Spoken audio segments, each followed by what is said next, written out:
Dahil sa pagkamatay ng kanyang ina ay naging mahirap ang buhay ni Lottie sa kamay ng kanyang tiyahin. Naging malupit to sa kanya. Kaya nagdesisyon siyang sumama kay Leia upang mamasukan bilang katulong sa kabilang baryo. Sa baryo Mercedes. Bitbit na ni Lottie ang kanyang maliit na bag.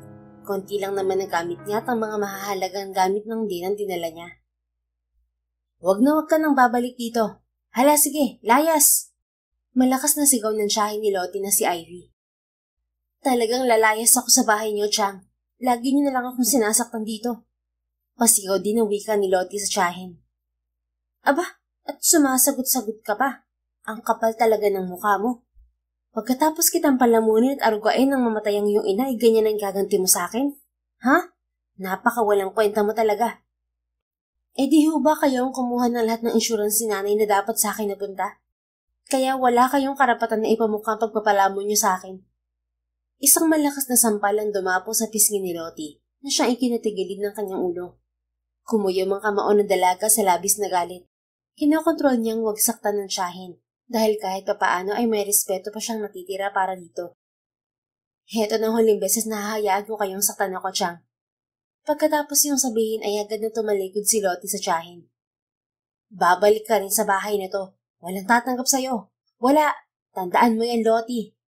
Malakas na sigaw ni Ivy. Hindi na pinakinggan pa ni Lottie ang pagsigaw ng kanyang tiyahin. Lumabas na siya ng bahay. Sabay na nagpunta sina Lottie at Leia sa mansyon ng pamilyang Monteverde. Doon sila mamamasukan bilang mga katulong. Pagdating sa mansyon ay pinapasok kaagad sila sa loob ng mayordoma. Magandang umaga sa inyong dalawa. Ako si Manang Nelia. Ako ang mayordoma rito sa bahay ng Monteverde. Ang amo natin ay si Don Calvin.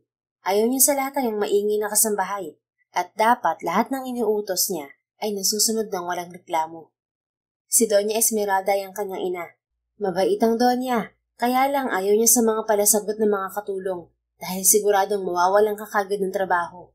Maliwanag ba sa inyo mga sinabi ko?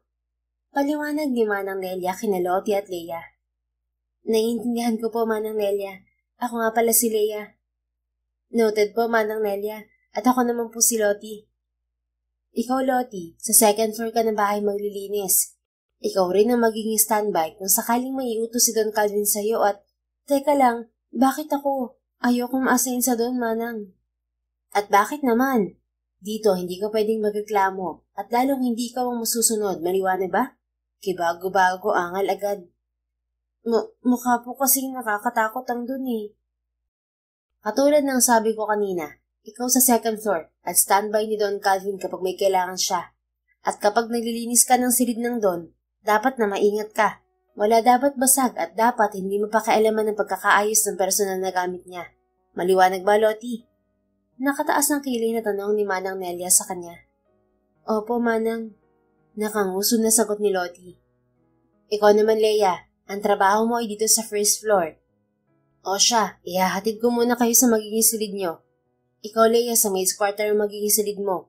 At ikaw naman, Lottie, dun ka sa second floor, sa tabi ng silid ni Don Calvin. Ah? Bakit dun ang silid ko, Manang? Hindi ba pwedeng magkasama kami ni Leia? Kinakabahan na tanong ni Lottie. Lottie, hindi ba't sabi ko bawal ang magreklamo? Kung gusto mong magtagal sa trabahong to, dapat matuto kang sumunod. Huwag kang puro reklamo. Mataray na pahayag ni Manang Nelia. Napanguso na lang ulit si Lottie at hindi na umimik pa. Mas nanaig sa kanyang isipan na ayaw na niyang bumalik sa poder ng kanyang tiyahin. Unang inihatid si Leia sa magiging silid nito. Kimingiti ang ibinigay ni Leia sa kaibigan na si Lottie. Lottie, kaya mo to. Mga mababait naman ang mga amo natin. Kailangan lang natin sundin ang mga pinag-uutos nila. Hindi naman tayo magkakalayo dahil nasa iisang bahay lang tayo. Huwag kang matakot. Nakangiti ng wika ni Leia sa kaibigan. Ngumiti si Lottie dito. Maraming salamat talaga at gagawin ko ang lahat para tumagal sa trabahong to. Good luck sa ating dalawa. Fighting. Fighting. Nakangiti ng wika ni Lottie at kumuway na ito sa kaibigan. Tayo na sa itaas, Lottie. Mamaya ipapaliwanag ko ang mga gagawin mo at mga hindi dapat gawin, lalo na pagdating kay Don Calvin. Sabi ni Manang Nelia. Tumangot-tango lang si Lottie sa ginang. Wala na silang imikan hanggang sa maihatid si Lottie sa silid niya. Wow, ang ganda naman dito. Ang laki. May sarili pang banyo dito sa loob. At may aircon. Ang yaman nga talaga ng pamilyang Monteverde. Komento ni Lottie. Inilapag ng dalaga ang dalang bag sa ibabaw ng kama. Umupo siya sa malambot na kama at doon ay nagpatalon-talon. Ang lambot naman. Ay, may TV. Gabi-gabi na ako makakapanood ng teleserye na paborito ko. Lakas makayayamanin. Nang mahimasmasan sa pagkamangha sa kanyang silid, ay inabot niya ang kanyang bag at inayos ang mga damit niya sa cabinet. Konti lang naman ang kanyang damit kaya mabilis siyang natapos. Humiga sa kama si Lottie. Nakatingin siya sa puting kisame at malalim na bumuntong hininga. Lord, sana patnubayan niyo po ako. Sa edad kong 22, ngayon lang ako nakalaya sa poder ng aking tiyahin. Gabayan niyo po ako, Diyos ko. Wala na akong ibang malalapitan pa kundi kayo lang. Amen. Matapos ang taimtim at maikling dasal, ay pinikit na ni Lottie ang kanyang mga mata. May munting ngiti sa kanyang labi. Ramdam din niya ang kapayapaan sa kanyang puso at isip, kaya mabilis siyang nakatulog. Kinabukasan, nasa may salas na sina Leia at Lottie. Nakikinig sila sa mga bilin ni Manang Nelia. Kaya ikaw, Lottie, huwag na huwag mong pakikialaman ng mga personal na gamit ni Don Calvin. Tanging paglilinis lang ang gagawin mo sa kanyang silid. Ilabas mo mga labahin niya at ilagay sa laundry room. Pagkatapos ng iyong gawain sa second floor, magiging standby ka na ni Don Calvin. Huwag kang mag-alala dahil sa may left wing ka lang ng second floor maglilinis. May nakatoka na iba sa right wing. At saka may intercom na konektado sa inyong silid na konektado naman sa silid ni Don Calvin. Kaya kapag tinawag ka niya, dapat mabilis kang sumagot. Ayaw niyang pinaghihintay siya ng matagal. Maliwanag ba sa'yo mga bilin ko, Lottie? Opo, Manang. Maikling sagot ni Lottie sa mahabang sinabi nito. Mabuti naman kung ganon. Ikaw naman, Leia, sumunod ka sa akin, sa kusina tayo. At ikaw naman, Lottie, habang wala pa si Don Calvin, puntahan mo muna ang silid niya at ilabas ang kanyang mga labahin. Maglinis ka na rin dahil 2 linggo na siyang walang katulong simula nang magpaalam ang yaya niya. Ang bilin ko sa'yo, huwag mong kakalimutan. Opo, sige po. Sisimulan ko na po ang trabaho ko. Sige, galingan mo at sana magtagal ka sa trabahong to. Taasan mo lang ngayong pasensya at sigurado akong magiging madali lang para sa iyong pakisamahan si Don Calvin. Nakangiti na payo ni Manang Nelia sa dalaga. Salamat po. Leia, bye. Kita na lang tayo mamaya. Sige, Lottie. Galingan mo Oo naman. Ako pa ba? Sige, bye. Kumamoy pa si Lottie bago tinungo ang lalagyan ng mga panlinis. Magsisimula na siyang maglinis. Pakanta-kanta si Lottie habang naglilinis ng silid ni Don Calvin. Nang pumasok siya kanina sa silid ng binata, ay para siyang naestatwa. Ang ganda kasi ng buong silid ng Don. Kung sa bagay, ang laki naman kasi ng bahay nila. Hindi ito isang simpleng bahay lang, kundi isa tong mansyon.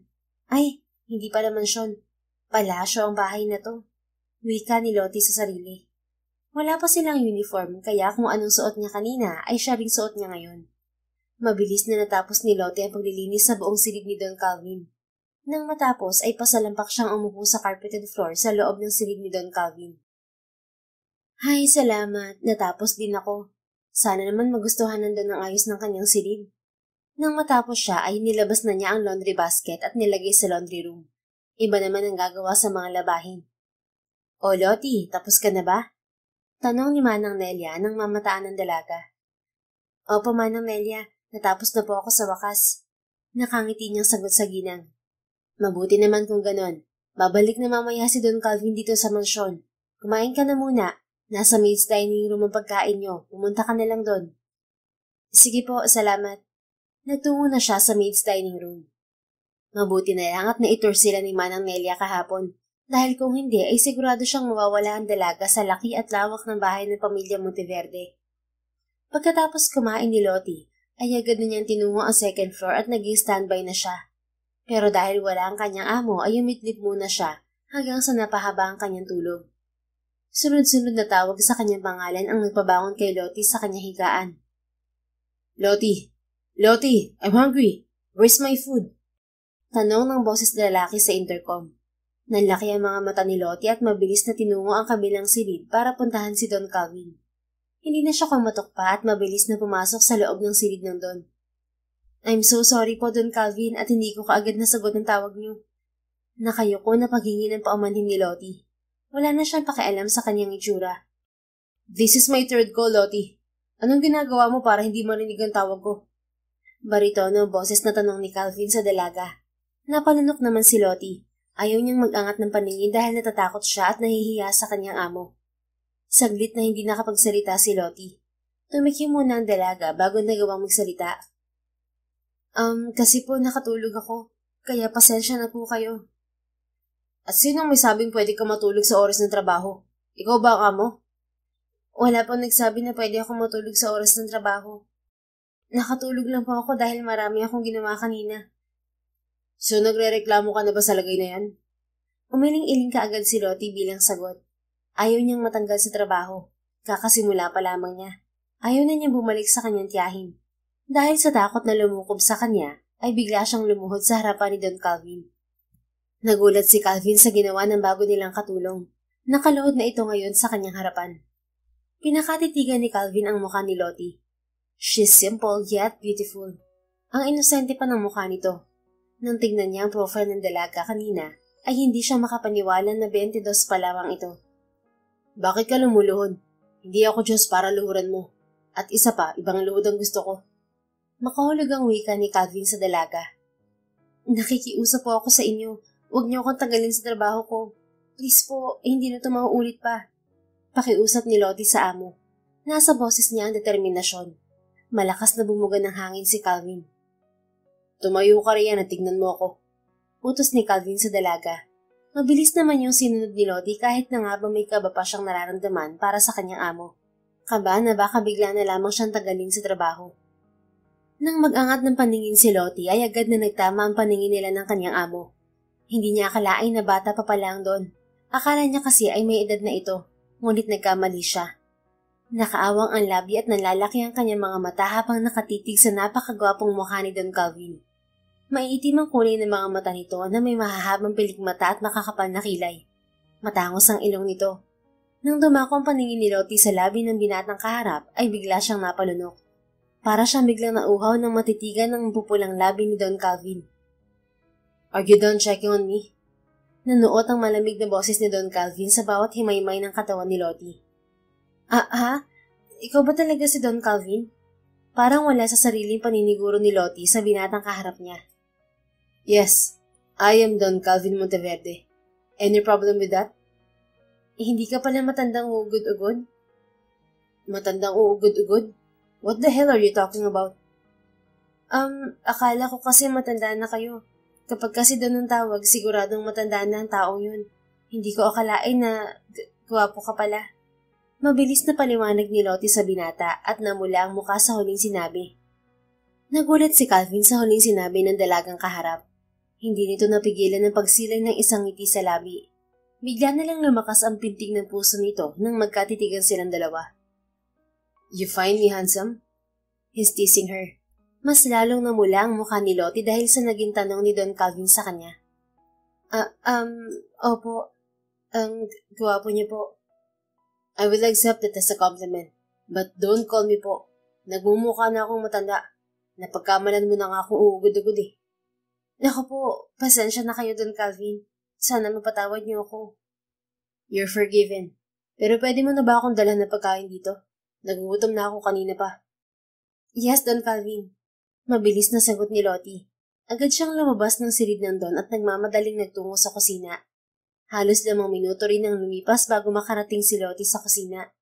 Agad niyang nakita sina Manang Nelia at Leia. Manang Nelia, nagugutom na po si Don Calvin.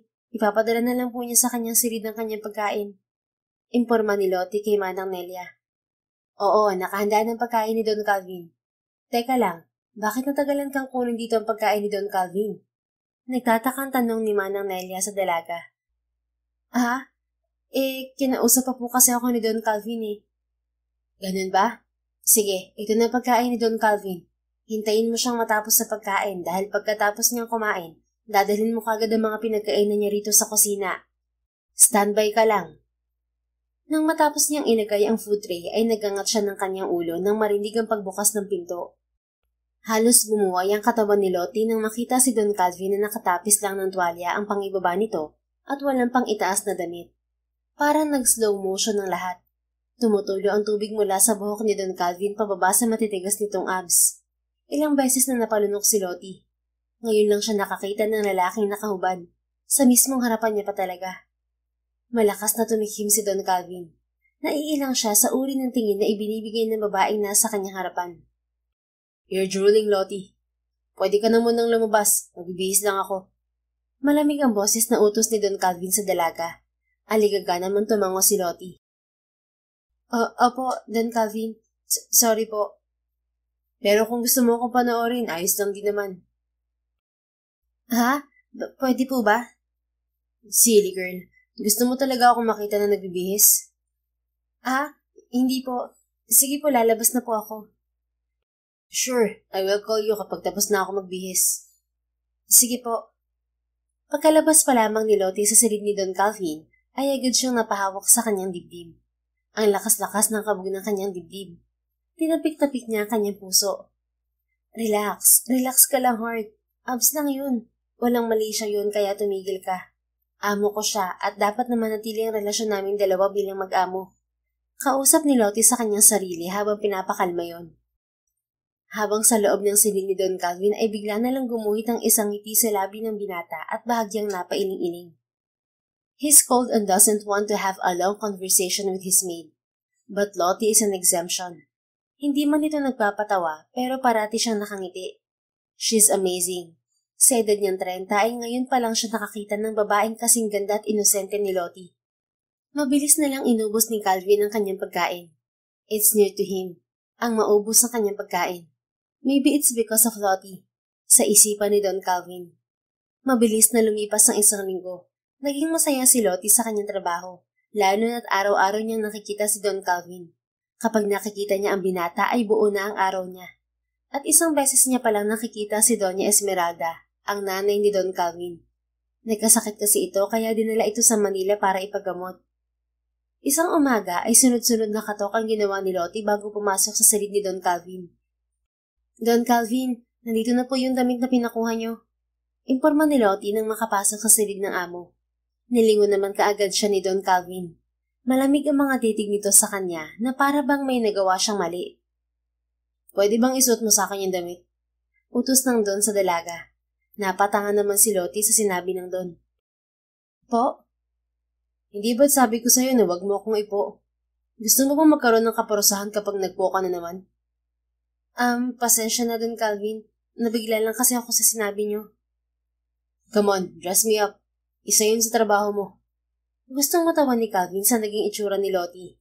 Kulay kamatis na ang dalawang pisngi ng dalaga. Lumunok pa ng ilang beses bago lumapit sa binata. Itong damit lang ba? Nauutal na tanong ni Lottie sa Don. Bakit? Gusto mo bang isuot sa akin maging ang boxer short coat slacks? Hala, si Don Calvin. Hindi ko yun gagawin no. Private na po yun. Kaya nga itong damit lang ang isuot mo sa akin. After that, lumabas ka muna.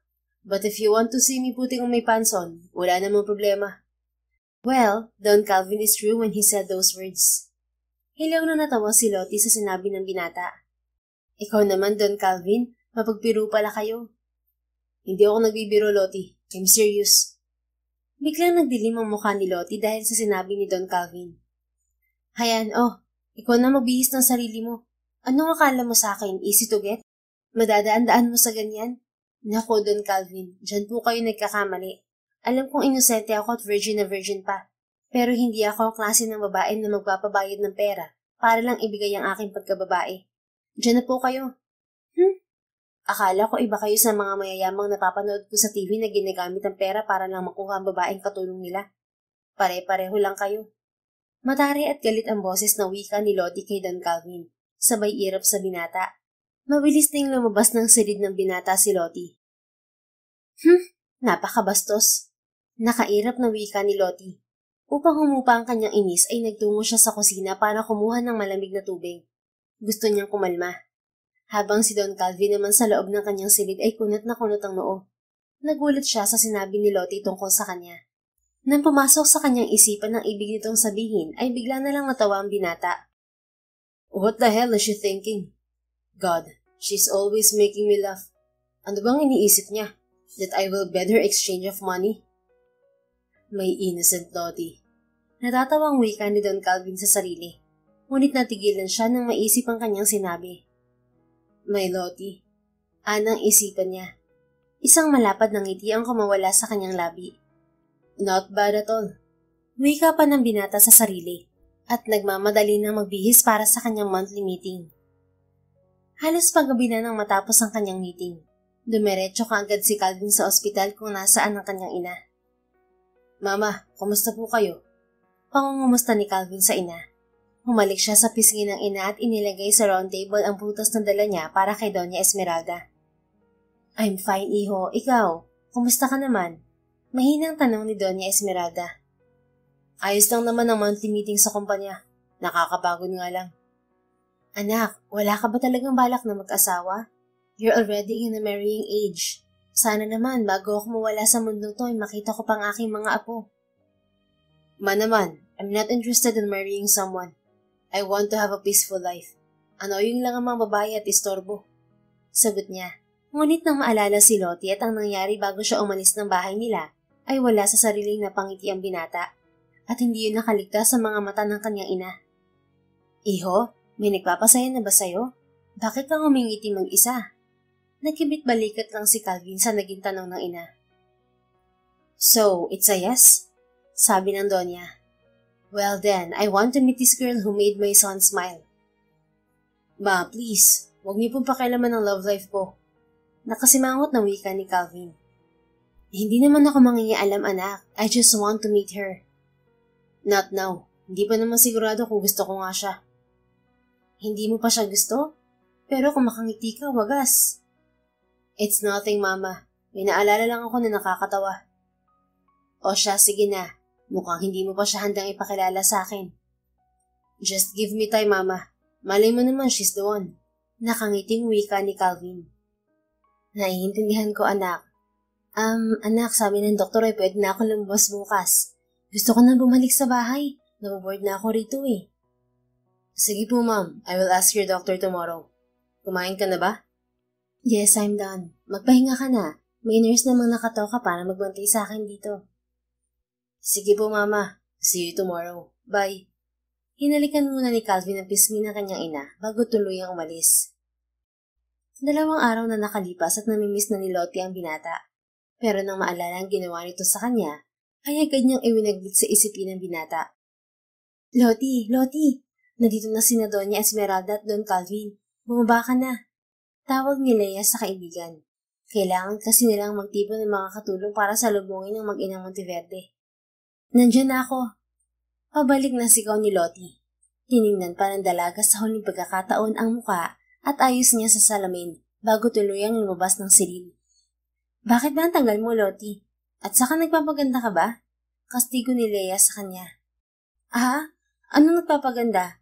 Kaya ako natagalan dahil hindi ko mahanap yung tsinelas ko. Tsinelas mo? Bakit sandals yung suot mo? Kasi nga hindi ko makita yung tsinelas ko kaya sinuot ko na lang itong sandals ko. Talaga lang ha? Baka naman may crush ka kay Don Calvin. Crush? Ako? Wala no? Asa siya? Nakairap na wika ni Lottie sa kaibigan. Nagkabit-balikit naman si Leia. Sabi mo eh. Nang nasa main door na sina Doña Esmeralda at Don Calvin, ay sabay-sabay na bumati ang lahat ng katulong, kasama na si Lottie. Masaya ang pagbabalik, Doña Esmeralda. Bati ng mga katulong. Napangiti naman si Doña Esmeralda sa mainit na pagbati dito ng mga kasambahay sa mansyon. Maraming salamat sa inyong lahat. Nais ko ipakilala sa inyo ang nurse ko, si Nurse Joanne. Ako muna ay magpapahinga na. Napagod ako sa biyahe. Sige po, Doña Esmeralda. Magpapadala na lang po kami ng pagkain sa inyo. Nakangiting wika ni Manang Nelia sa Donya. Salamat, Nelia. Kahit kailan ay maaasahan ko talaga. Wala pong anuman, Donya. Inalalayan ni Don Calvin ang ina sa silid nito. Dahil matanda na ay first form na ang silid ng Donya. Lottie, pakialalayan din si Mama. Utos ni Calvin sa dalaga. Hindi ba't may nurse siya? Tanong ni Lottie sa binata. Pagod siya, kaya pakialalayan si Mama. Okay, Don Calvin. Inalalayan nga ni Lottie ang Donya hanggang sa loob ng silid ng Donya. Ma, maiwan na po muna kita. May gagawin pa po kasi ako eh. Paalam ni Calvin sa ina. Sige anak, kaya ko naman eh. Lottie, iha. Salamat sa pag-ilalay mo sa akin ha.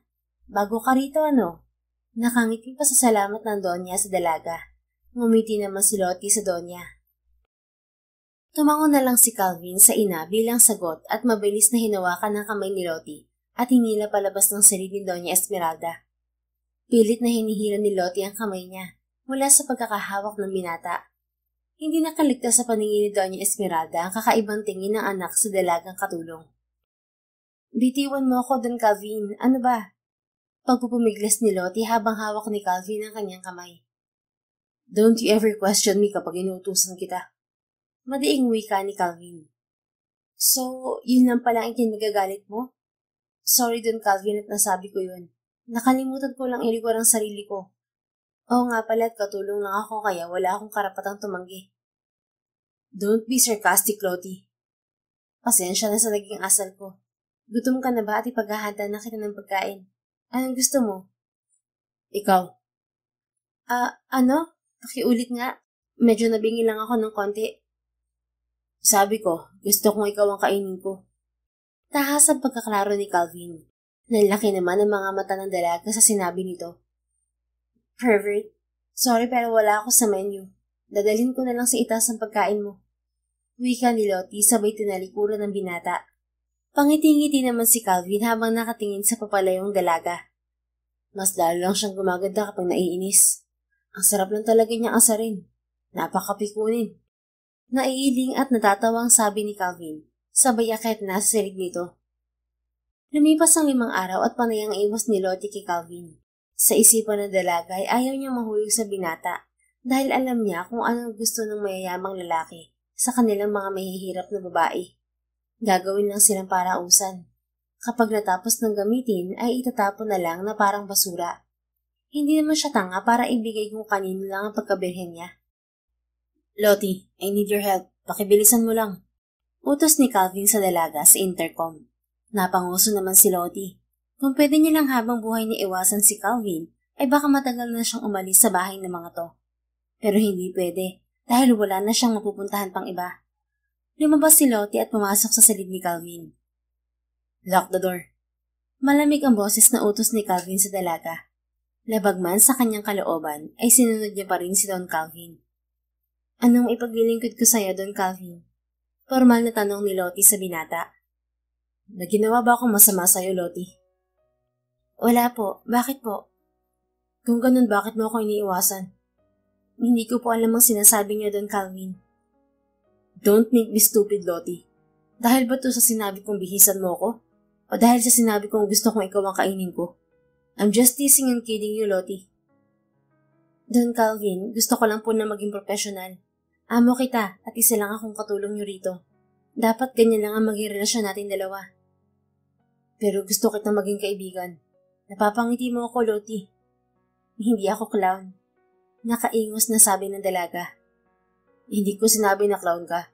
You just make my day. So, bati na tayo? Forgive me and I won't tease you anymore. Sinserong wika ni Calvin. Napatitig si Lottie sa gwapong mukha nito at sa mga matang nang susumamo. Kung papayag ka sa gusto niya, kaya mo kayang kadinahan ng puso mo upang hindi mahulog sa kanya?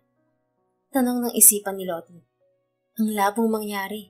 Napakagwapo ni Don Calvin at mukhang isang ngiti lang nito matutunaw kagad ang puso niya. Komento ng kabila niyang isipan. Isang buntong hininga ang pinakawalan ni Lottie. Tinignan niya sa mga mata ang kanyang amo. Sorry po, Don Calvin, pero gusto kong panatilihin ang relasyon natin bilang mag-amo at hindi para maging isang kaibigan. Hindi mo ba ako mapapatawad, Lottie?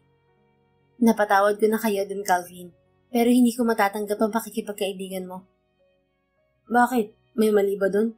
Making you my friend is not a big deal. Sa inyo, oo, pero sa akin big deal yun. Anong iisipin sa akin ni Doña Esmeralda ng mga kasamahan ko rito? Na inakit kita? Nagpunta ako rito para magtrabaho at hindi para makipagkaibigan. Kung ganon, inuutusan kita maging kaibigan ko. Mahinang natawa si Lottie sa sinabi ni Don Calvin. Serbisyo ko lang po ang kaya kong ibigay sa inyo. Hindi ang desisyon ko kung sino ang kakaibiganin ko. Kung wala ka nang sasabihin, Don Calvin, alis na ako. Malamig na paalam ni Lottie sa binata. Napatitig si Calvin kay Lottie. Something inside him hurt dahil sa sinabi ng dalaga. Wait, may bibigay sana ako sa'yo. Sana wag mong tanggihan. Pakiusap ni Calvin kay Lottie. Wag na po, Don Calvin, at salamat po sa regalo niyo. Pero sorry dahil hindi ko yun matatanggap. Pagkatapos yung sabihin ay lumabas na si Lottie sa silid ni Don Calvin. Ang hindi nila alam, pinagmamasdan pa na sila ni Doña Esmeralda, kaya nakagawa ng isang plano ang Doña. Mas mabuti na ganito, kaysa mahulog ang loob ko sa kanya. Konting tiis lang, Lottie, kaya mo to. Sabi sa isipan ni Lottie habang malayong napatingin kay Calvin. 6:00 na ng gabi at tinawag siya ni Don Calvin para magpatimpla ng kape. Pumasok si Lottie sa kusina para gawin ang pinag-uutos ng binata sa kanya. Nagulat pa ang dalaga nang makita ang nurse ni Doña Esmeralda na si Nurse Joan. Hi, magandang gabi sa'yo, Nurse Joan. Magalang nabati ni Lottie dito. Magandang gabi naman sa'yo. Lottie, di ba? Anong ginagawa mo dito? Malambing ang boses na tanong ni Nurse Joan sa dalaga. Oo, ako si Lottie. Ano kasi, ipagtitimpla ko ng kape si Don Calvin. Ganun ba? O siya, ako na ang gagawa. Pwede mo bang tikman ang ginawa kong mango shake? Di ko kasi malasahan eh. O sige ba? Mabilis na pagpayag ni Lottie. Kunin mo na sa ref ang shake at uminom ka muna. Anyway, gusto mo rin ba ng kape? Masarap ako magtipla. Naku, nakakahiya naman sa'yo, Nurse Joan. Ako na lang po. Wala yon. Sige na ipagtitimpla ko kayo ng masarap na kape ni Don Calvin. Mabilis nga na nakapagtimpla ng kape si Nurse Joan. Ibinigay ka agad nito yon kay Lottie. Uminom ka muna ng kape mo. Alam ko ang pangit na lasa ng shake na ginawa ko. Nakangiti na wika ni Nurse Joan sa dalaga. Mabilis namang ininom ni Lottie ang kape na ibinigay ni Nurse Joan sa kanya. Inubos niya yon bago magpaalam na ihahatid na kay Don Calvin ang kape na ginawa nito. Isang matamis na ngiti lang ang binigay ni Nurse Joan kay Lottie. Pagpasok ni Lottie sa silid ni Don Calvin, ay agad niyang nakita ang binata. Don Calvin, ito na po ang kape niyo. Imporma ni Lottie kay Don Calvin. Pakilagay sa table ko. Malamig na utos ni Don Calvin sa kanya. Agad naman niya yung sinunod. Kinuha naman niya ng binata at uminom sa tasa ng kape. Ang sarap naman ng kape na to. Komento ni Calvin at mabilis na inubos ang kape. Hinihintay ni Lottie na matapos ang binata dahil huhugasan niya pa ang mug na ginamit nito. Ngunit nakaramdam ng pag-iinit ng katawan si Lottie. Para siyang sasabog sa init. Mula sa sariling naghubad siya ng damit sa harapan ni Don Calvin. Para siyang nawalan ng hiya sa paligid niya. Nanlaki naman ang mga mata ni Calvin nang makita ang ginawang paghuhubad ni Lottie. Bakit ka naghuhubad? Bulalas na tanong ni Calvin kay Lottie. Ang init-init kasi. Pakilakasan mo naman ng aircon please. Para akong sinisilaban na hindi maintindihan. Malakas na utos ni Lottie kay Calvin. Hindi pa siya nakontento at hinubad na rin niya ang kanyang suot na pantalon. Hanggang sa isinunod niya ang bra at panty niya. Wala nang natira pang sablot sa katawan si Lottie, ngunit naiinitan pa rin siya. Halos lumuwa ang mga mata ni Calvin nang makita ang kahubaran ni Lottie. Parang init na init talaga ito. Akmang lalapitan ni Calvin ang dalaga nang makaramdam din siya ng init sa kanyang buong katawan. Katulad ng ginawa ni Lottie na paghuhubad, ay ganoon din ang ginawa ni Calvin sa sarili. Tila ba sinapian ito ng kung ano at hindi na nakaramdam pa ng hiya. Ngayon ay pareho ng walang damit sina Don Calvin at Lottie. Nagkatitigan sila. Parehong may pagnanasa sa mga mata nilang dalawa. Walang salitang namutawi sa dalawa at mabilis na naglapat ang kanilang mga labi. At mas lalo pang uminit ang katawan nila at hindi na nila napigilan pa ang kanilang mga sarili dahil sa kakaibang init na lumukob sa kanilang dalawa. Walang kaabog-abog na ibinigay ni Lottie ang sarili sa binata. At hindi lang isang beses nangyari ang pagdiniig nila, kundi pa ulit-ulit hanggang sa mapagod silang dalawa. Dahil sa sakit na nararamdaman sa gitna ay nagising si Lottie ng madaling araw. Halos panawan siya ng ulirat nang maalala ang ginawa nila ni Don Calvin kagabi. At nakumpirma nga niya yun nang makita ang nakahubad na binata sa kanyang tabi. Diyos ko, anong kagagahan na ginawa ko kagabi? My goodness, nakakahiya. Pabulong na wika ni Lottie sa sarili. Kahit masakit ang kanyang katawan, ay bumangon siya sa kama at mabilis na nagbihis. Iisa lang ang tumatakbo sa kanyang utak. At yun na yung takasan si Don Calvin dahil sa namagitan sa kanilang dalawa. At yun nga ginawa ni Lottie. Tinakasan niya ang eskandalong napasukan niya. Mula noon ay hindi na siya nagpakita pa sa binata.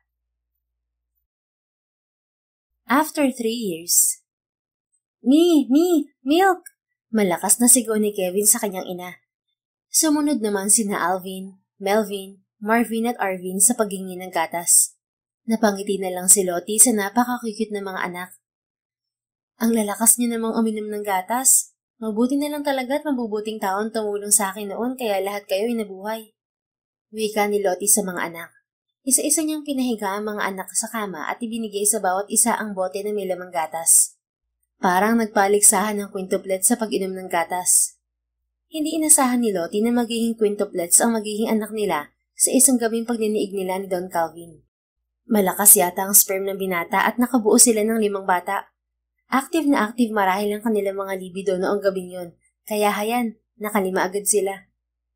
Sa kanyang pag-alis noong gabing yun ay agad na naghanap ng trabaho si Lottie, ngunit walang tumanggap sa kanya.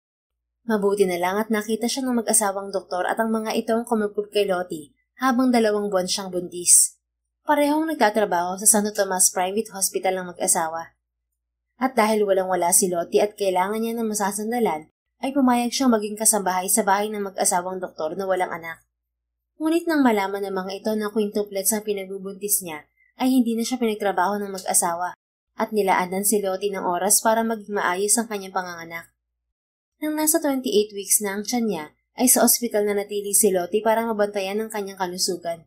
At libre ang serbisyo ng Santo Tomas Private Hospital sa panganganak niya. Dahil nga quintuplet sa mga anak niya. Halos 3 buwan din silang nanatili sa ospital dahil inilagay muna sa incubator ang mga anak niya upang ma-fully develop ang kanilang katawan. At kailangan din ni Lottie ng atensyon at alaga dahil nga under cesarean section niya ipinanganak ang kanyang quintuplets.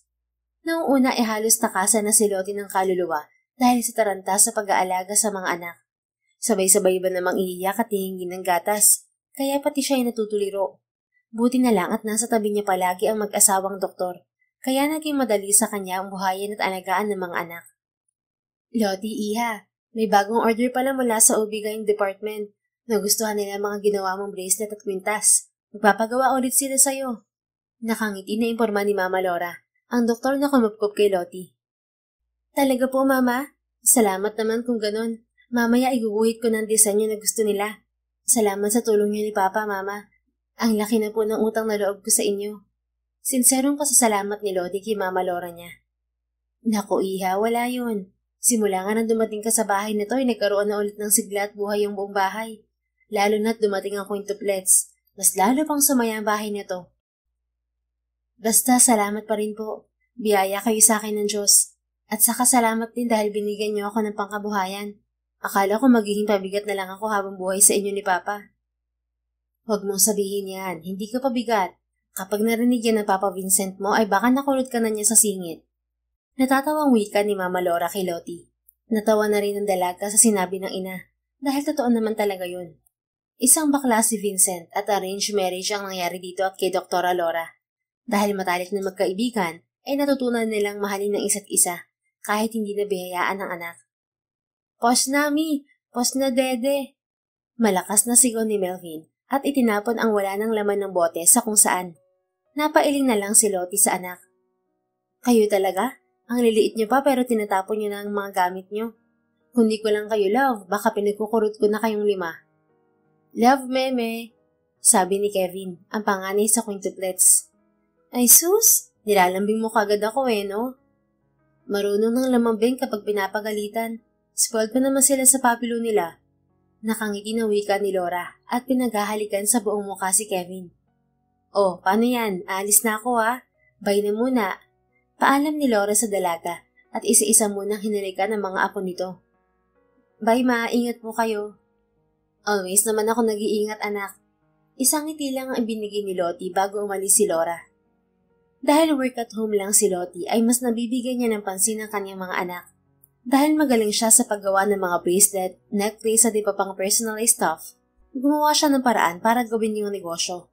Humiram siya ng kapital sa Papa Vincent niya at Mama Laura. Ngunit imbes na ipautang sa kanya, ay kusang loob yung ibinigay ng mag-asawa. Nalabis na pinagpasalamat ni Lottie sa mag-asawa na itinuring na niyang mga magulang. 2 araw na naging busy si Lottie sa paggawa ng bagong design para sa kanyang mga bagong kliyente. Ngunit kahit busy siya, ay hindi niya nakakalimutan ng kanyang quintuplet sa pag-aalaga. Nagsisimula na si Lottie sa pagdodrawing ng bagong design nang biglang umiyak si Arvin. Mabilis na tinungo ni Lottie ang kanyang anak. Arvin, anak, may masakit ba sa'yo? Masuyong tanong ni Lottie sa anak. Nang hipuin niya ang noon ni Arvin, ay nagulat siya nang maramdaman ng init sa noon ng anak. Diyos ko, may lagnat ka anak. Nagpanik si Lottie at isa-isang hinawakan ng noon ng kanyang mga anak. Sina Kevin, Alvin at Marvin ay normal lang ang temperatura, ngunit sina Melvin at Arvin ay mataas ang lagnat. Shh! Tahan na mga anak. Wait lang at tatawagan ko si Papa Vincent. Agad niyang dinayal ang numero ni Vincent. Mabilis naman itong sumagot. Nak, ano nangyari? Bakit napatawag ka? Tanong kaagad ni Vincent sa kabilang linya. Papa, mataas po ang lagnat ni na Melvin at Arvin. Oh my goodness! Sumusuka po si Arvin. Anong gagawin ko? Don't panic, okay? Magpahatid ka sa driver natin dito sa Santo Tomas Private Hospital. Ako mag-aasikaso sa mga apo ko. Sige po, Papa. Pinutol kaagad ni Lottie ang tawag sa ama at tinawag ang kanilang driver. Manang Koring! Manang! Tawag ni Lottie sa katulong nila. Ma'am Lottie, bakit po? Tanong ni Manang Koring sa dalaga. Pakibantayan po sina Kevin, Alvin at Marvin. Kailangan kong dalhin sa ospital sina Melvin at Arvin. Sige po ma'am, ako na bahala sa kanila. Salamat po Manang Koring. Mag-iingat kayo ha? Opo, aalis na po kami. Agad namang kinarga ni Lottie ang kanyang 2 anak at kinuha ang isang maliit na bag. Naghahanda talaga siya ng bag na may mga gamit ng quintuplets for emergency purposes. Kabadong-kabado si Lottie para sa mga anak niya, lalo na kapag nagkakasakit ng mga to. Kapag pa naman nagkasakit ang isa sa mga ito, sunod-sunod na rin magkakasakit ang iba. Pagkarating sa ospital ay mabilis na inasikaso ni Dr. Vincent ang mga apo. Dahil nagsusuka ang mga bata at mataas ang lagnat na umabot ng 39 degrees Celsius ang temperatura, ay agad nitong pinakonfine ang mga bata. Halos hindi makakain si Lottie dahil sa labis na pag-aalala sa kanyang mga anak. Papa, ayos na ba mga anak ko? Nag-aalalang tanong ni Lottie sa ama. Oo anak, kaya wag ka na mag-alala pa. Baka may nakain sila na panis kaya sumakit ang tiyan at nagkalagnat sanhin ng bakterya. Pero as of now, they're out of danger. They'll be okay. Baka bukas makalawa makalabas na rin sila. Paliwanag ni Vincent kay Lottie. Thank you, oh God. Salamat din sa inyo, Papa. Thanks for saving my sons. Kung wala kayo, hindi ko na alam ang gagawin ko. It's okay, anak. Sige na, ihahatid na sila sa private room. Magpahinga ka na rin at halatang pagod na pagod ka. Opo, Papa. Niyakap niya muna ang ama bago sumunod sa nurse na maghahatid sa private room ni na Melvin at Marvin. Sa kabilang banda, dahil sa hypertension ay muling ibinalik ni Calvin ang ina sa Santo Tomas Private Hospital. Ang tigas kasi ng ulo niyo, ma. Tingnan niyo ang nangyari sa inyo. Sermon ni Calvin sa ina. Matigas din naman ang ulo mo, Calvin, ah. Ang sabi ko sa'yo, hanapin mo si Lottie. Siya ang gusto kong babae para sa'yo. Mamamatay na ako't lahat-lahat, hindi ka pa rin kumikilos. Naman, ayoko siyang hanapin. Siya umalis, dapat siya bumalik. And this is your fault. Kung hindi mo pinalagyan kay Nurse Joanne ng sex drugs ng kape na ininom namin dalawa, di sana hanggang ngayon kasama pa natin siya. Oo anak, kasalanan ko ng lahat. Hindi ko naman kasi akalain aalis ka agad siya pagkatapos ng nangyari sa inyo eh. Ang gusto ko lang naman ay mapilitan siya magpakasal sa'yo dahil may nangyari na sa inyong dalawa. At naging palpak pa ang plano niyo. Malay ko bang kabaliktaran pala ang mangyayari. Basta Calvin, hanggat hindi mo siya hinahanap, hindi kita pakikinggan. Dahil sa sinabi ng ina ay napahilamos na lang sa mukha si Calvin. Hindi na niya alam ang gagawin sa kanyang ina. Paulit-ulit na lang ito ng pamimilit na hanapin si Lottie na hindi naman niya ginagawa. Dahil sa inis ay lumabas ng silid si Calvin at hindi niya inaasahan ang makikita niya. Si Lottie! Sigaw ng isipan ni Calvin. Mabilis niyang sinundan si Lottie hanggang sa pumasok ang dalaga sa isang private room. Lumakas ang kabog sa dibdib ni Calvin. Matagal na sana niyang hinanap ang dalaga, ngunit dahil sa inis niya nang umalis ito na walang pasabi kaya hindi niya ginawa. O baka pinangungunahan din siya ng pride, kahit na sobra niya itong miss na miss. Pinihit ni Calvin ang seradura ng silid na pinasukan ni Lottie. Hindi yun nakalak. Kaya naman pumasok si Calvin sa loob para lang magulat sa makikita roon. Okay na ba mga baby ko? Pagaling na kayo ha. Miss na miss ko na rin ang mga kapatid nyo. Dinig ni Calvin na sabi ni Lottie sa dalawang bata. Hindi alam ni Lottie na may nagmamasid na pala sa kanila. Titig na titig si Calvin sa dalawang bata at lumakas bigla ang pagtibok ng kanyang puso.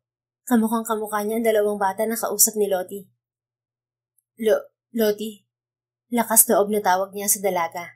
Mabilis pa sa kidlat na lumingon si Lottie sa nagsalita. Ramdam niya ang panlalamig ng buo niyang katawan nang mabusesan ang lalaking kay tagal na niyang gustong kalimutan.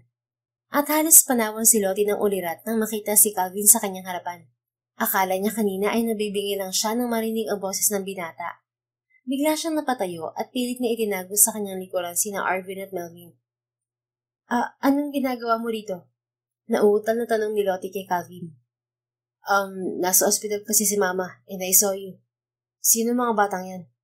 Tanong ni Calvin habang nakatingin sa dalawang bata na ngayon ay nakatitig na din sa kanya. Me, Papa? Malakas na sigaw ni Melvin. Lumakas naman ang kabog ng puso ni Lottie nang tawagin papa ni Melvin si Calvin. Tumikim si Lottie at saka muling umupo. Kinakabahan siya, ngunit hindi siya pwedeng magsinungaling sa kanyang mga anak, maging kay Calvin. Sila ang mga anak mo, Don Calvin. Hindi agad nakapagsalita si Calvin. Napaawang ang labi nito habang nakatitig sa dalawang bata, pero pinilit pa rin niya makapagsalita. Anong sabi mo? Ang sabi ko, anak mo sila. Pagkatapos na may mangyari sa ating dalawa ay bigla akong nakaramdam ng hiya, kaya naman umalis ako sa bahay niyo. Tinakasan ko ang iskandalong ginawa ko. At after 2 months, nalaman kong buntis ako. At nagulat ako dahil 2 months pa lang ang tiyan ko pero malaki na at sobrang bilis ko magutom. Hindi ko inaasahan na makakabuo tayo ng 5 bata sa loob ng isang gabing pagdiniig natin. At hindi mo man lang sinabi sa akin? Hindi ka man lang nagpunta sa bahay para sabihin na nabuntis kita. Aakuin ko naman pananagutan kita, Lottie. Pero bakit? Bakit mo inilihim sa akin? Dahil malayo ang guwat ng pamumuhay nating dalawa at nahihiya ako. Ayokong sabihin ng iba na inakit kita para may mangyari sa ating dalawa. Hanggang ngayon ay nasa isipan ko pa rin ang nangyari sa ating dalawa. Ako ang unang naghubad sa harapan mo. Ano sa tingin mong iisipin mo sa akin? Lalo na ng mga nakapaligid sa atin. Mali ka nang iniisip, Lottie. I'm sorry.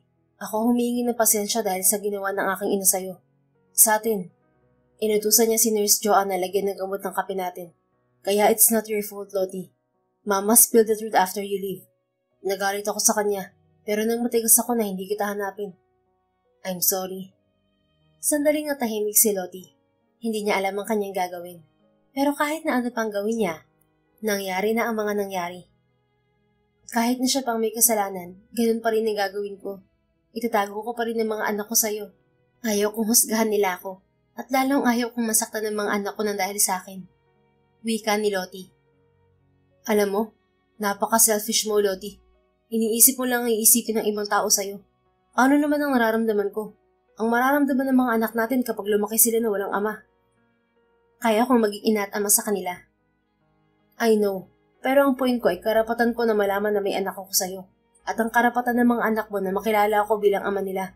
At ang karapatan ko na gampanan ng responsibilidad ko sa kanila bilang ama nila. Tumaas ang boses ni Calvin dahil sa sobrang galit na nararamdaman. Hindi umimik si Lottie. Sunod-sunod na tumulo sa kanyang pisngi ang masaganang luha. Hindi niya alam kung naging mali nga ba na itago sa isang Don Calvin ang quintuplets nila. Hindi mo kasi ako naiintindihan Then talk to me. Ipaintindi mo sa akin, Lottie.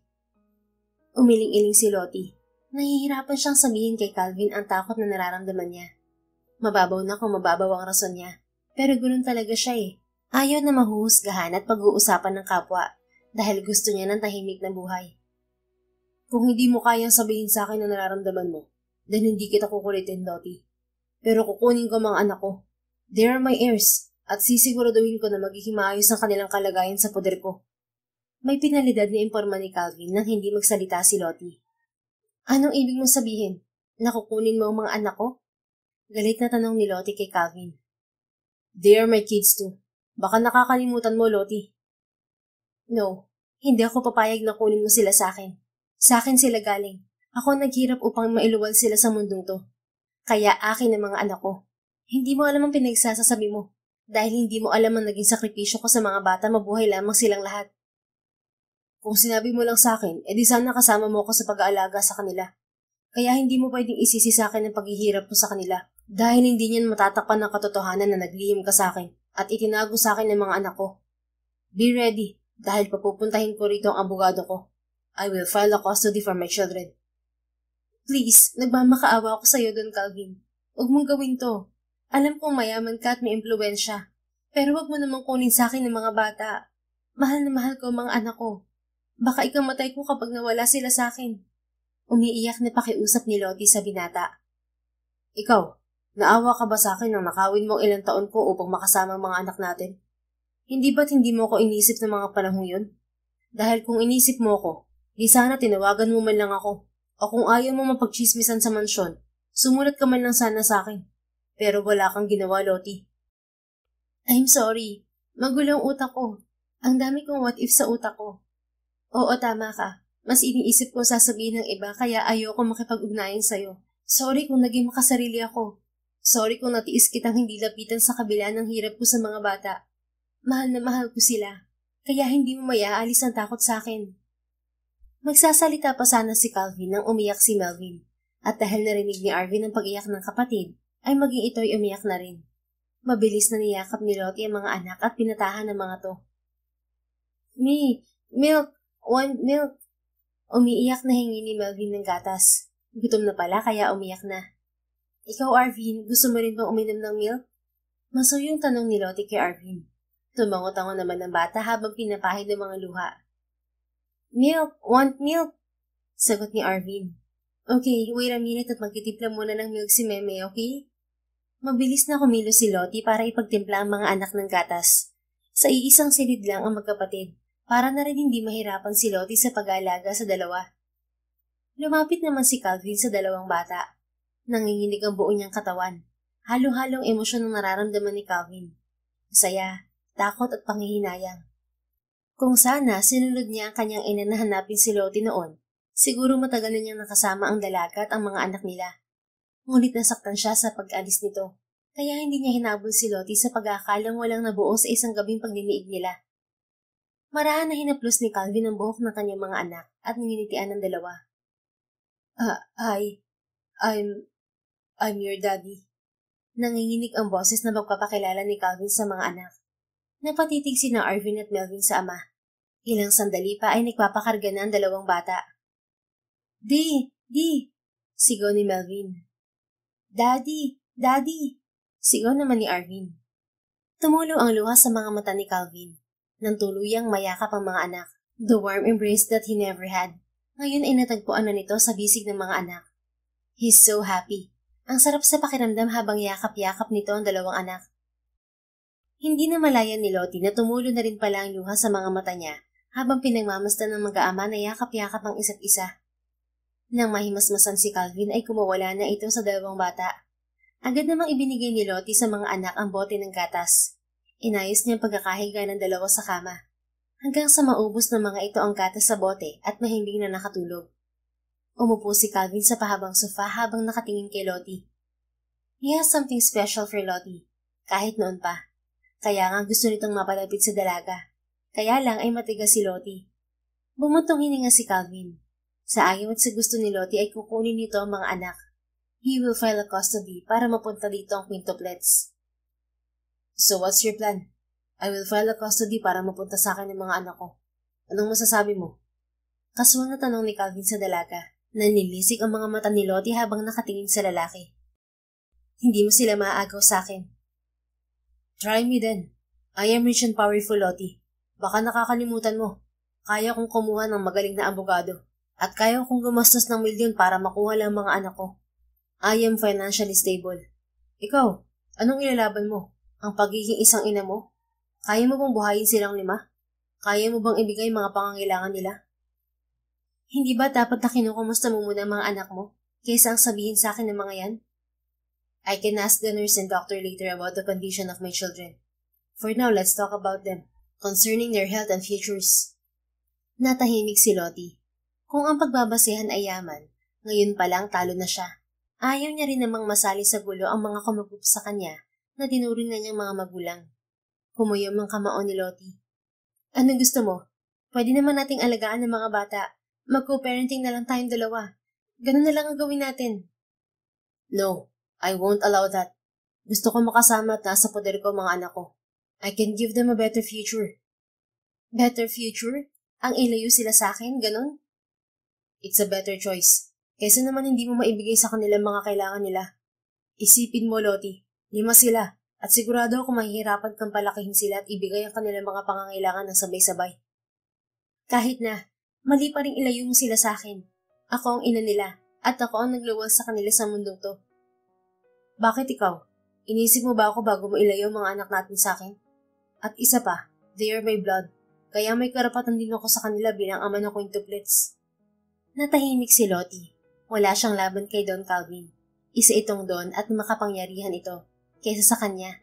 Kung ayaw niyang mawala ang kanyang mga anak sa kanya, dapat ay makipag-deal siya sa binata sa maayos na paraan. Ano bang gusto mo? Sabihin mo, huwag mo lang ilayo sa akin ang mga anak ko. Mahal na mahal ko sila at sila ang buhay ko. Pakiusap ni Lottie. Marry me. Maikling sagot ni Calvin. Nag-angat ng paningin si Lottie at tiningnan sa mga mata ang binata. Seryoso ang mga mata nito. Kaya alam ni Lottie na hindi nagbibiro si Calvin sa sinabi nito. Nakaawang ang kanyang labi at ilang sandali pa ay napakurap-kurap siya. Anong sabi mo? Nauutal na tanong ni Lottie kay Calvin. Gusto niyang makasigurado kung tama nga ba ang narinig niya mula rito. Pakasalan mo ko. Yun lang ang mabilis na solusyon para makasama mong mga anak natin hanggang sa tumanda na tayong pareho. Sigurado ka ba dyan sa inaalok mo? Ako na isang dating katulong ninyo, iaalokin mo ng kasal? Bakit? May masama ba sa alok ko? Wala naman, hindi ba? I'm just giving you an option. At wala akong pakialam kung naging isa ka mang katulong dati. Walang masama sa pagiging isang katulong. It's a decent job. Pero hindi ka ba mahihiya? Isa lang akong katulong. Ikaw, isa kang mayaman, maraming negosyo.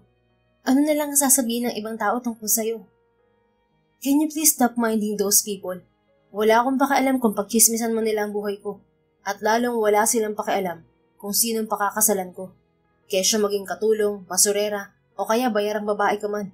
Wala silang karapatang husgahan ka. Kahit na, hindi rin naman natin mahal ang isa't isa. Ang dalawang tao kapag nagpakasal dapat mahal ang isa't isa. I like you, Lottie. Siguro kapag kasal na tayo, we can make our marriage work out. What do you think? Napaisip si Lottie nang sabihin ni Calvin na gusto siya nito. Sinasabi mo lang na gusto mo ako para sa mga bata. I like you. I'm serious. Kaya nga gusto ko makipagkaibigan sa'yo noon, hindi ba? Whatever. May choice pa ba ako? Wala naman, hindi ba? Ginigipit mo ako. Yes, wala kang choice kundi ang pakasalan ako. Hindi ka ba natatakot? Biglang tanong ni Lottie kay Calvin. Natatakot saan? Kunot noong tanong ni Calvin kay Lottie. Hindi ka ba natatakot na pwedeng hindi mag-work ang relasyon nating dalawa? Magpapakasal tayo dahil lang sa mga anak natin? Kung yan ang inaalala mo, huwag mong isipin yan. Pwede naman kitang ligawan habang mag-asawa na tayo. And I promise na magagawa mo rin ako magustuhan. Much better kung magagawa mo akong mahalin. At handa ako maghintay hanggang sa mahalin mo ako. Sandaling natahimik si Lottie sa sinabi ni Calvin. Sana nga ganun yun kadali. Mahinang bulong ni Lottie.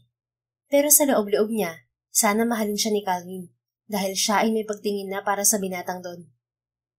Nang bumisita si Vincent para tingnan ang kalagayan ng mga apo nito, ay pinakilala ni Lottie si Don Calvin bilang ama ng quintuplets. Sinabi rin ni Lottie ang naging desisyon nilang pagpapakasal ni Calvin. Wala namang pagtutol sa kanyang ama. Nagpasalamat din si Calvin sa ginawang pagtulong na mag-asawa kay Lottie at sa quintuplets nila. Ibinalita rin ni Calvin sa kanyang ina na si Doña Esmeralda ang pagkikita nila ni Lottie at ang kaalaman na may anak na sila at hindi lang isa, kundi 5 ang naging anak nila. Masayang-masaya si Doña Esmeralda dahil sa ibinalita ng anak nito. Humingi na rin ito ng tawad sa ginawa nito kay Lottie. Dahil may mabuting puso si Lottie, ay ganyang napatawad si Doña Esmeralda. 2 araw lang na-confine sa ospital sina Arvin at Melvin. Agad na bumalik ang sigla ng 2 bata at naging maayos na rin ang laboratory test ng mga ito. Sasabay na rin si Calvin kay Lottie sa bahay ng mag-asawang doktor para makita at makilala rin ito ang 3 pa nilang anak na sina Kevin, Marvin at Alvin. Kasama ni Lottie ang kanyang mga magulang sa pagpunta sa bahay. Nandito na tayo, deklara ni Lottie. Si Calvin na ang bumuhat sa dalawang anak nila. Calvin, akin na si Arvin. Pareho na silang mabigat. Wag na, ako na. Kayang-kaya ko naman silang dalawa, kahit silang 5 pa. Mayabang na wika ni Calvin kay Lottie. Ang hambog mo naman. Tingnan lang natin kung kaya mo ngang kargahin ng 5 mong anak. Nakairap na wika ni Lottie sa binata. Then let's see. Tayo na. Excited na ako makita ang mga anak ko. Sabay-sabay silang pumasok sa loob ng bahay ng mag-asawang doktor. Manang Coring, nandito na po kami. Sigaw ni Lottie sa kasambahay. Ay nako, mabuti naman po at nandito na kayo. Kanina pa po umiiyak tong 3. Mukhang namimiss na ang 2 kapatid nila. Nakangiting wika ni Manang Coring kay Lottie. Maraming salamat po sa pagbabantay sa mga bata. Walang anuman, Ma'am Lottie. Ay, siya na ba yung tatay? Ang gwapo naman. Manang-manang quintuplet sa kanya. Manang, sinasabi niyo bang hindi ako maganda? Si Ma'am Lottie naman. Siyempre po maganda kayo. Kaya nga may quintuplets kayo na kay gagwapo eh. Biro ni Manang Coring. Nagtawa na naman ang mga kasama nila. Napailing-iling na lang si Lottie sa sinabi ni Manang Coring. Kapag huway pinakilala na niya si Calvin sa 3 pa nilang anak. Masaya rin na 3 na makilala ang daddy ng mga to. Habang pinagmamasdan ni Lottie ang kanyang mag-aama, ay hindi niya maiwasang mapangiti. Ngayon lang niya nakita ang quintuplets na masayang nakikipaglaro. Busy kasi siya sa negosyo niya, kaya minsan lang siya nakikipaglaro sa mga anak nila. Dahil busy ang mag-aama sa paglalaro, ay kumuha na lang ng juice at sandwich si Lottie para kay Calvin. Habang ang mga anak nila ay pinagtimpla niya ng gatas. Heto, magmerienda ka muna. Kanina pa kayo naglalaro ng mga bata. I just miss them. And I love them, Lottie. Ngayon ko pa lang sila nakikita pero parang ayaw ko nang mahiwalay sa kanila. Mababakas ang kasinserohan sa boses ng lalaki. Bakas din sa mukha nito ang saya na kasama ang kanilang mga anak. Ganyan din ang nararamdaman ko nung una ko silang masilayan. Hindi madaling pinagdaanan ko para lang mailuwal ko sila ng ligtas sa mundong to. Kaya hindi mo basta-basta makukuha mga anak ko. Alam ko, kaya nga gusto ko magpakasal tayong 2. Bumuo tayo ng pamilya kasama ang quintuplets. Pwede ba? Umuo na ako sa'yo, di ba? Sabi ko nga. At salamat. Salamat at binuhay mo sila at inalagaan. Anong akala mo sa akin, Calvin? Mamamatay tao? Kahit natawag ng laman lang ang nangyari sa ating 2, kaya nabuo ang quintuplets. Mga anak ko pa rin sila. At mahal na mahal ko ang mga anak ko, Calvin. Natin, Lottie. Mga anak natin. Pagtatama ni Calvin sa dalaga. Oo na, anak natin. Hindi lang pala ako ang may gawa sa quintuplets na yan. Galing din pala yan sa sperm mo. Yan. Tama yung sinabi mo. Galing sila sa gwapong doon na to. Hay, bakit ba ang hangin mo? At saka may lahi ba kayong kambal? Isang gabi lang pero nakalima tayo kaagad? Gwapo lang talaga ako kaya gusto ng Diyos na dumami ang lahi ko. Pwede ba? Huwag kang masyadong mahangin dyan. Imbes na pakasalan kita, baka magbago pa isip ko. Hindi mo ako matatakasan, Lottie.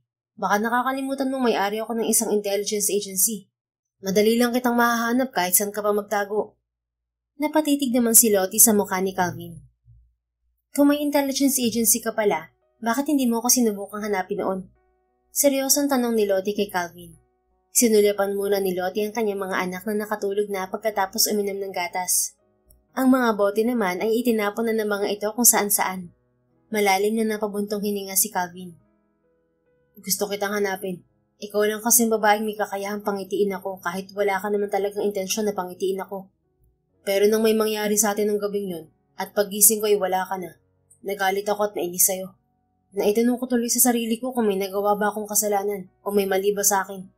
Hindi kita pinilit at lalong wala kang intensyon na akitin ako. Bago ako nakatulog ng gabing yun, may plano na ako para sa'yo. Para sa ating 2. Aalukin kita ng kasal upang panagutan. Ipapakita ko sa'yo na karapat-dapat akong lalaki para sa'yo. Ngunit na magising ako, wala ka na. Naglaho ka na lang na parang bula. Pinilit ako ni Mama na hanapin ka, ngunit hindi ko ginawa. Nagdaramdam pa rin ako sa pag-alis mo nang hindi man lang tayong 2 nakapag-usap pagkatapos ng nangyari sa atin. Mahabang paliwanag ni Calvin. Kumawala ang isang luha sa mata ni Lottie dahil sa narinig mula kay Calvin. Natatakot kasi ako, at ng mga sandaling yun ay magulo ang aking isipan. Wala ako sa tamang pag-iisip. Ang gusto ko lang ay makatakas sa eskandalong ginawa ko. Alam kong wala kang kasalanan. Pareho lang tayong naging biktima. Ngunit akong unang gumawa ng hakbang para may mangyari sa ating dalawa. Ayokong husgahan ng mga taong nakapalibot sa atin. Kaya mas pinili ko ang lumayo na lang. Lottie, wala akong pakialam sa sasabihin ng ibang tao. Paulit-ulit ko na yung sinabi sa'yo. Ikaw lang ang mahalaga sa akin. I was your first at gusto kong ako rin ang magiging huli mo. Anong ibig mong sabihin? Let's give ourselves a chance to know each other, Lottie. Pero pagkatapos na ng kasal natin, ayoko nang magising na wala na kayo ng mga anak natin sa tabi ko. Pumayag na nga ako, di ba? Bakit ang kulit mo? Pumapayag ka rin ba na ligawan kita kahit kasal na tayo? Yes, gusto kong mag-work ang kasal natin. Kahit na nga ba ginagawa lang natin to para sa ating mga anak. Pero para sa akin, mahal na kita, Don Calvin. Sa isipan ni Lottie. Mali ka nang iniisip, Lottie. Hindi ko lang to ginagawa para sa mga anak natin. Ginagawa ko rin to para sa ating dalawa. Napakurap-kurap si Lottie nito. Para sa atin? Gulat na tanong ni Lottie. Oo, for you and for me. Hindi ba sinabi kong gusto kita? O tapos, ikaw lang ang may gusto sa akin eh. Wala naman akong gusto sa'yo. Kasi mahal na kita noon pa. Gusto sanang idagdag ni Lottie, ngunit nirendahan niyang kanyang bibig na sabihin yun. Nakita ni Lottie kung paano dumaan ang sakit at lungkot sa mga mata ng binata. Pero natatakot pa rin siyang sabihin ang totoong nararamdaman kay Don Calvin. Gusto niya munang makasigurado. Grabe ka naman sa akin. Kahit konti wala ka man lang nararamdaman para sa akin, Lottie. Wala nga. Galingan mo na lang ang paniligaw mo. Malay mo ma-change of heart ako. Lottie! Ano? Huwag ka nga sumigaw riyan at natutulog pa yung mga anak mo. Natin nga. Sperm ko at egg cell mo bumuo sa kanila. Oo na. Sige na at pulutin mo na ang mga bote ng gatas ng mga anak natin. Pinagdiinan talaga ni Lottie ang salitang natin. Nakita niya naman ang pagsiray ng isang ngiti sa labi ng binata na siyang nagpabilis ng tibok ng kanyang puso. Makalipas ang isang linggo ay handa na sina Lottie at Don Calvin na ikasal. Gusto sana ni Lottie na sa West na lang, ngunit hindi pumayag si Don Calvin. Gusto nitong bigyan ng magarbong kasal si Lottie. For him, Lottie deserves the grand wedding. Kung hindi sa babae ay hindi mararamdaman ni Don Calvin ang salitang pagmamahal at hindi nito makikita ang 5 anak nila na nagbibigay ng inspirasyon sa lalaki ngayon, kung hindi dahil kay Lottie. Lalo nitong minahal ng babae dahil sa pagiging responsableng nanay sa mga anak nila. Hindi ma-imagine ni Calvin kung gaano kahirap ang pinagdaanan ni Lottie mapalaki lamang na maayos sa mga anak nila. And he really admires her. Sa Monteverde Beach Resort gaganapin ang kanilang kasal. Gusto kasi ni Lottie na beach wedding ang theme ng kasal nila. Handa ka na ba? Bulong kay Lottie ng kanyang inang si Laura. Ang mag-asawang doktor ang maghahatid sa kanya sa altar kung saan naghihintay si Don Calvin, ang lalaking pakakasalan ni Lottie, at ang lalaking lihim niyang minamahal. Bumuga ng hangin si Lottie. Kinakabahan siya at syempre, excited din siya sa kanilang kasal. Handa na po ako. Nakangiting sagot ni Lottie. Papalakas ng papalakas ang kabog ng dibdib ni Lottie habang papalapit sa gwapong binata na naghihintay sa kanya sa altar. Iho, hindi man namin totoong anak si Lottie, pero itinuturing na namin siyang anak ni Laura. Mahal na mahal namin siya, maging ang aming mga quintuplets na apo. Sana lang mapasaya mo siya at mahalin na buong buo. Huwag mo sana siyang sasaktan, Don Calvin. Kung sasaktan mo siya, mas mabuti pang ibalik mo na lamang silang mag-iina sa amin. Bili ni Dr. Vincent kay Don Calvin. Parang hinaplos naman ang puso ni Lottie dahil sa sinabi ng ama. Makakaasa po kayong mamahalin ko si Lottie at ang mga anak namin. Pangako ni Calvin kay Vincent. Pero tingin ni Lottie ay napilitan lang si Calvin na sabihin yon para hindi masaktan ng mga to. Mabuti naman kung ganun, iho. Niyakap muna ni Vincent at Laura si Lottie bago ibinigay ang kamay ng dalaga sa naghihintay na kamay ni Don Calvin. Nagpasalamat muna si Calvin sa mga magulang ng bride bago sila humarap sa altar at sa magkakasal sa kanila. Ilang sandali pa ay pareho nang sumasagot ng I do sina Calvin at Lottie. Pagkatapos ng kasal ay doon na rin ang reception. Masaya ang lahat ng bisita para sa kanila. Ngayon na mag-asawa na kayong dalawa, nais kong tawagin ang mga magulang niyo upang magbigay ng payo para sa inyong dalawa. Mauuna na muna si Doña Esmeralda. Wika ng MC sa reception ng kasal ni Lottie at Calvin. Nagpalakpakan naman ang lahat. Lottie, iha, nagpapasalamat ako sa iyo dahil pinasaya mo ako at ang anak ko. Masaya kami dahil isinilang mo ang quintuplets. Alam kong may malaking Ma, ano ba yung sinasabi niyo? Nahihiyang pigil ni Calvin sa ina. Malakas na tumawa ang mga bisita dahil sa pagiging pilya ng Donya. Ano ka ba, iho? Ipinagmamalaki ko nga yan kasi nakabuo ka agad kayo ng quintuplets. Naman. Anyway, ito lang ang masasabi ko. Kapag mahal mo, huwag mo nang hintayin kung sino sa inyong unang magsasabi. Dahil ang pagmamahal ay ang pagiging tapat sa taong itinitibok ng puso natin. Huwag kayong matakot, dahil ang takot ang siyang magdadala sa atin ng miserableng buhay. Hala, humayo kayong dalawa at magpakarami pa. Nagbiro pa si Doña Esmeralda sa huling sinabi, kaya nagtawanan ng mga bisita, habang ang mag-asawang Calvin at Lottie ay namumula ang muka dahil sa hiya. Nagbigay naman na payo ang mag-asawang Dr. Vincent at Dr. Laura sa bagong kasal. Unang nagsalita si Doc Vincent. Calvin, iho, mahal namin si Lottie bilang anak namin. Alam mo na yan. Kaya sana wag mo siyang sasaktan at mahalin mo siya araw-araw. Ang hindi pagkakaintindihan ay nadadaan sa maayos na usapan. Kaya kung ano man na maging problema ninyong mag-asawa, dapat kaagad na pag-usapan upang hindi na lumala pa. Yan lang ang may papayo ko sa inyong dalawa. Naway patatagin ng Panginoon ang inyong pagsasama. Congratulations and best wishes to both of you. Si Doc Laura naman ang nagbigay ng payo sa bagong kasal. Lottie anak, mahal na mahal ko kayo ng mga apo ko. Calvin, isa lang ang masasabi ko. Gawin mo ang lahat upang maging masaya si Lottie. Marami na siyang pinagdaanan. Kaya sana pasayahin mo siya sa abot ng iyong makakaya. Magtulungan kayong dalawa. Maging magkaibigan kayo upang may masandalan ng bawat isa sa inyo. At Calvin, please wag mo nang anakan si Lottie. Natatakot kaming baka maging quintuplets na naman ang ipagbubuntis niya. Kawawang anak namin. Abay, mahirap ka palang isabak sa gera, iho. 5 agad ang buo. Isa-isa lamang muna, ha? Biro ni Laura sa huling sinabi. Kaya muling nagtawanan ang lahat ng naroon. Punla lang ni Don Calvin ang sakalam. Malakas na kansyaw ni Doña Esmeralda sa anak. Napasimangot naman si Calvin sa sinabi ng ina na tila bagets kung umasta. Para bang wala itong nararamdaman kung asari ng anak. Habang si Lottie naman ay malakas na tumawa. Mama naman nakakahiya po. Huwag niyo nang ipagsigawan. Nakasimangot na saway ni Calvin sa ina. Hinalikan na lang ni Lottie ang asawa upang mawala ng inis sa mukha nito. And it's like magic. Dahil mabilis nga umaliwalas ang mukha ni Calvin at napawi ang inis. Nagpalakpakan naman ang mga bisita nila. Si Lottie naman ay halos lumabas na sa ribcage ang puso dahil sa lakas ng pagtibok na yon. Sumilay ang matamis na ngiti sa labi ni Calvin at ilang sandali pa ay naglapat muli ang labi ng mag-asawa. Masigabong palakpakan at kantsawan ang namayani sa buong lugar dahil sa kaswitan ng bagong kasal. Thank you, Lottie. Sinserong pasasalamat ni Calvin sa asawa. Thank you? Para sa naman yan? Thank you sa pagpayag mong magpakasal sa akin. Alam kong pwede kong tumanggi, kaya lang hindi kita binigyan ng pagkakataon. And I'm sorry for that, my wife. Takot lang ako mawala ka at ang mga anak natin. Ngayon mo lang talaga na-realize yan kung kailang kasal na tayo. Pero kung gusto mo, pwede naman nating iana lang kasal nating dalawa. Biro ni Lottie sa asawa. Hell no! Hindi ako papayag. Nabudol na nga kita tapos ipapaanal mo lang. No way! Malakas namang natawa si Lottie. Ang cute mo namang mainis. At gwapo pa. Ang hangin mo talaga, Don Calvin. Kapag ikaw panay ang pahangin mo, kukutusan kita palagi. Pwede bang imbis na kutos, kiss na lang, love? Hindi pwede. Hindi ka lang pala mahangin. Maharot ka rin pala.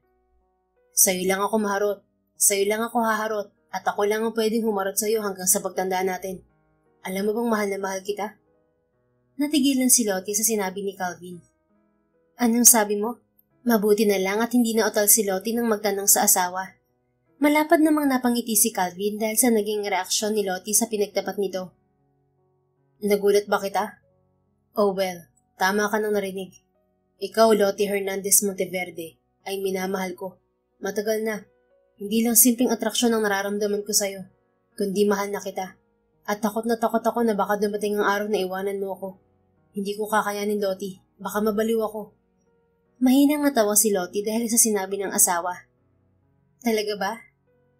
Oo naman. Totoo ang mga sinasabi ko. I just made a vow in front of many people, di ba? Aba, malay ko ba kung scripted yun? It's not wifey, my love. Nakita mo bang may kodigo ako? Wala, di ba? Because it's from the bottom of my heart.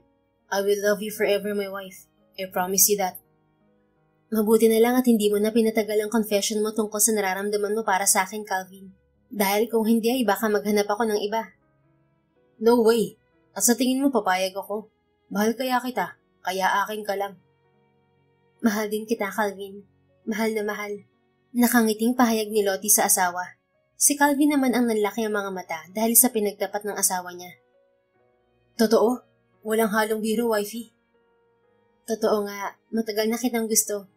I mean, mahal. Natatakot lang ako dahil sa layo ng agwat natin sa buhay. Langit ka at lupa lang ako. Shh! Huwag mong sabihin yan. Hindi sa kayamanan nasusukat ang totoong pagmamahal, Lottie. Salamat at inubasan mong pagmamahal ko sa iyo, Calvin. Akala ko mag-iisa lang ako magmamahal sa ating dalawa. Huwag mo akong pasalamatan, Lottie. Masaya ako na pareho nating mahal ng isa't isa. Nakangiting wika ni Calvin. Puno ng saya ang kanilang mga puso. Sa wakas ay naipahayag na rin nila ang isinisigaw ng kanilang mga damdamin. Wife, gusto mo ng another set of quintuplets? Para mas mapatunayan ko sa iyong mahal kita. Kinilig naman si Lottie sa mga sinabi ng asawa, kaya napangiti siya dito. At tila ba nais na namang halikan sa labi ang mister, kung hindi lamang nakakahiya na baka kantsawan na naman sila ng mga bisita. Grabe yung another set of 5 babies, mister ko. Baka takasan na ako ng bait niyan sa 10 anak natin na maliliit. Sa 5 pa nga lang, hindi na ako magkanda o gaga. Paano pa kaya sa 10? Ano ba naman punla meron ka at isang tanim lang 5 agad ang tubo? Tama nga talaga si Mama Esmeralda. Malaki ang iyong Hindi na naituloy ni Lottie ang tangkang pang-aasar sa asawa dahil siniil na siya ni Calvin ng halik para hindi na siya makapagsalita pa. At pagkatapos ay nilayasan na nila ang reception area. Nagtungo na sila sa kanilang honeymoon. Kaya naman lalo nang napuno ng hiyawan at kantsawan ang lugar habang sila'y palabas ng reception area. 2 buwan simula nang bumalik ang mag-asawa sa mansyon ng Monteverde sa Barrio Mercedes. Hindi nga talaga pumalya si Calvin sa pagpapakinig kay Lottie. Kaya naman mas lalo pang minamahal ni Lottie ang mister niya. Gayon din si Calvin na mas lalong nai-inlove sa misis nito. 5 years later. Nakaupo sina Calvin at Lottie sa lounger chair na nasa gilid ng swimming pool. Magkayakap ang dalawa habang pinagmamasdan sina Kevin, Alvin, Melvin, Marvin at Arvin na naglalaro sa swimming pool. Hinawakan ni Calvin ang malaking peklat na nasa tiyan ni Lottie. Parati yung ginagawa ni Calvin. Para dito ay simbolo ng katapatan ang peklat na yun ng asawa. Love, hanggang ngayon hindi pa rin ako makapaniwala na nailabas mo lahat ng anak natin dito. You know, it was amazing. At wala man lang ako sa tabi mo na mailuwal mo sila. Malambing ang boses na wika ni Calvin sa asawa. Wala ka namang kasalanan eh. Ako may kasalanan sa lahat, kaya hindi mo nakita ang paglabas ng quintuplets natin. May pagsisisi sa boses ni Lottie. Niyakap siya ng mahigpit ni Calvin. I'm sorry. I won't blame you anymore, love. Pareho tayong nagkamali and we already move on, hindi ba? Naalala ko lang talaga. Okay lang yun. Pero tingnan mo naman sila ngayon, malalaki na sila. At masaya ako. Dahil kahit may takot ako sa puso ko noon para sa kasal na inalok mo, tinanggap ko pa rin. Sumugal ako, at ang saya ko dahil walang katumbas ang kasiyahan ko ngayon sa piling mo, Calvin. Salamat at sumugal ka. Kahit na nga ba, tinakot lang kita noon para mapilitan kang pakasalan ako. What? Tinakot mo lang ako? Para umuo sa'yo? Isang pilyong ngiti ang sumilay sa labi ni Calvin. Oo, ang galing ko, di ba? Kung hindi lang talaga kita mahal, noon kang magpauto ako sa'yo. Uto? Nagpauto ka lang pala? Hell no. Hell yes. Nagpauto ako kasi mahal kita. Nakangiting banat ni Lottie sa asawa. Malakas namang natawa si Calvin. Shit! Ang puso ko sobrang kinikilig. Masaya nitong pahayag. Pinanggigilan ni Lottie ang pisngi ng kanyang asawa at hinalikan nito sa labi. Ew, meme! Huwag mong halikan si Daddy! Malakas na sigaw ni Melvin at mabilis na umahon sa swimming pool para puntahan ng ama at parusahan. Oo nga, bawal halikan si Meme. Tayo lang ang dapat umalik sa kanya. Sigaw naman ni Kevin. Lahat ng quintuplets ay umahon sa swimming pool at pinuntahan ng ama. Very possessive ang quintuplets nila sa kanilang ina. Parang si Calvin lang din. Wait, that's so unfair, sons. Ako ang asawa ng meme nyo, kaya dapat akin siya at pwede ko siyang i-kiss. Depensa ni Calvin sa sarili. No, amin si Meme. Sigaw ni Marvin. Tama, amin lang ang meme namin. Sigaw naman ni Arvin. Ipaglaban ng karapatan! Si Alvin naman ang sumigaw. Napasimangot na lang si Calvin sa mga anak. Siya ang kamukha pero kaugali naman ng mga ito ng kanilang ina. Bully at mapang-asar. Pinagtutulungan ng quintuplet si Calvin para itulak sa swimming pool. Napasigaw na lang si Calvin at tatawa-tawa naman si Lottie na nanonood lang sa bardagulan ng kanyang mag-aama. And this moment makes your heart warm. Alam naman niyang pinagtitripan lang ng mga bata ang ama ng mga to. Mababait ang quintuplets nila, pero makukulit nga lang pagdating sa ama. Hanga rin siya sa pasensya ni Calvin sa mga to. Gaya ngayon, pinagtulungang sabuyan ng tubig ng quintuplet si Calvin, at ang kawawa niyang asawa ay hinahayaan lang ang mga anak sa ginagawa dito. Para din itong bata na nakikipaglaro sa 5 anak. Nang magtama ang paningin nila ng kanyang asawa ay napangiti si Lottie. He mouthed her I love you na agad niya namang tinugon ng I love you too. Wala na siyang mahihiling pa sa kanyang buhay dahil kontento na siya kasama ang kanyang mga anak at asawa. Makalipas ang ilang araw, panay ang suka ni Lottie sa toilet bowl. 1 linggo na rin siyang ganito, kaya naman nagdesisyon siyang bumili ng pregnancy test. Nang makita ang resulta ay agad na napangiti si Lottie. Another blessing. Thank you, Lord. Nakangiti na pasasalamat ni Lottie sa Panginoon. Kinabukasan ay nagpa-check up si Lottie sa OB-GYN niya. Gusto niyang makasigurado. At positive. Buntis nga siya. 6 weeks pregnant na siya. Kinagabihan ay mahigpit na niyakap ni Lottie ang asawang si Calvin. Kadarating lamang nito mula sa opisina. Love? Tawag ni Lottie sa asawa. Ready to be a daddy again? Malambing na tanong ni Lottie sa asawa. What? Malakas na bulalas ni Calvin.